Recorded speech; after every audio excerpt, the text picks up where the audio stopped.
நல்ல நேரம் பார்த்து ஜோசியம் பார்த்து உருப்பட்டதாக ஒருத்தரும் இல்லை, ஜோசியக்காரன் உட்பட. அவனே உருப்பட மாட்டான். எல்லா ஜோசியக்காரனும் போயிட்டு பாருங்க, அவன் வீட்டு நிலைமை என்னென்ன, அவன் பிள்ளைகள் நிலைமை என்னென்ன. எனக்கு நண்பர்களாக இருக்காங்க, அது வேற. நீ ஜோசியம் பார்க்குறத விட்றா, அப்போதான்டா உருப்படுவேன்னு சொல்லிட்டு வருவேன். நோ அதுலெல்லாம் நீங்கள் இவ்வளோ தலையை விட்டுறக்கூடாது. அதெல்லாம் மோடி மஸ்தான் வேலைகள். இந்த ஜோசியமும் நல்ல நேரமும் மற்றதுக்கு நான் போக விரும்பல. என் ஃபோன் அந்த பொண்ணுக்கிட்ட கொடுத்துட்டு வந்திருக்கேன். வேணும்னா நீங்கள் அதை செக் பண்ணி பாருங்கள். 1,00,000 கான்டாக்ட்ஸ் என் ஃபோனில் இருக்குது. 1,00,000 ப்ராட்காஸ்ட்டில் அசோசியேஷன் அப்படியெல்லாம் போட்டு ஏறக்குறைய ஒரு 400 குரூப் அதில் இருக்குது. ஒவ்வொரு குரூப்லையும் 800 பேர், 700 பேர், 500 பேர் வச்சுருக்கேன். அது ஒரு 2,00,000. ட்ரை பண்ணி பாருங்கள். அதுக்கு மேலே வாட்ஸ்அப் குரூப்பு, அது ஒரு 600. யார் என்னைய எந்த குரூப்பில் சேர்த்தாலும் நான் லெஃப்ட் ஆக மாட்டேன். அது எனக்கு கொடை, எனக்கு வர்த்தகம் வரும் வாய்ப்பு. அது யார் போட்டாலும் வச்சுக்குவேன். ஆனால் இந்த செல்ஃபோனை நான் ஆப்ரேட் பண்ணுறது இல்லை. ஏன்னா அதுக்குரிய நேரம் எனக்கு இல்லை. இதற்கு 2 பேர் சம்பளத்துக்கு வச்சுருக்கேன். காலையில் 6லேருந்து 2 மணி வரைக்கும் ஒரு பொண்ணு, 2 மணிலேருந்து ராத்திரி 10 மணி வரைக்கும். இங்கேருந்து கனெக்ஷன் கம்ப்யூட்டர் வழியால்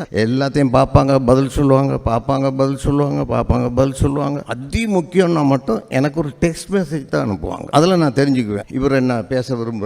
மற்றபடி வர்ற ஃபோன்கள் டிரான்சாக்ஷன் எல்லாம் பல்லாயிரம். அதுக்கெல்லாம் 2 பேர் இருந்து அதை ஆப்ரேட் பண்ணிக்கிட்டு இருக்காங்க. அது பிஸ்னஸ் மாடல், பிஸ்னஸுக்கான கருவி. ஒரே ஒரு குரூப், சிங்கப்பூர் டூர் குரூப், 15 பேர் போட்டால் போதும். அன்றைய தொழில் நிறைவு. காலையில் போட்டுருவாங்க டூர் பேக்கேஜ் எல்லாருக்கும். அது பாட்டு போய்கிட்டே இருக்கும். குறைஞ்சது 30 பேர் வந்துடுவாங்க. இந்த செல்ஃபோன் மூலம் மட்டுமே என்னுடைய பிஸ்னஸ் டபுளாக நடக்கிறதுக்கு இந்த செல்ஃபோன் மட்டுமே காரணமாக இருக்கிறது. தேவையுள்ளவனை கனெக்ட் பண்ணுறதுக்கு இதை தவிர வேறு வழி இல்லை. ஆகவே MBA ஸ்டூடெண்ட்ஸ் எல்லாருக்குமே சிரமம்னு நினைக்காதீங்க. ஃபோன் வர்றது சிரமம், மெசேஜ் வர்றது சிரமம். அதுக்கேற்ற மாதிரி ஆளுகள் வச்சுங்க. சில சங்கடங்களை சகித்துத்தான் ஆக வேண்டும். ஒதுங்கி ஓடையெல்லாம் இது நீங்கள். நான் லெஃப்ட் ஆகும். அவன் மதத்தை பற்றி பேசுகிறான், அவன் ஜாதியை பற்றி எதை வேணாலும் பேசிட்டு போ. ஆனால் ஓன் டூர் பேக்கேஜ் அவனுக்கு வித்துரு.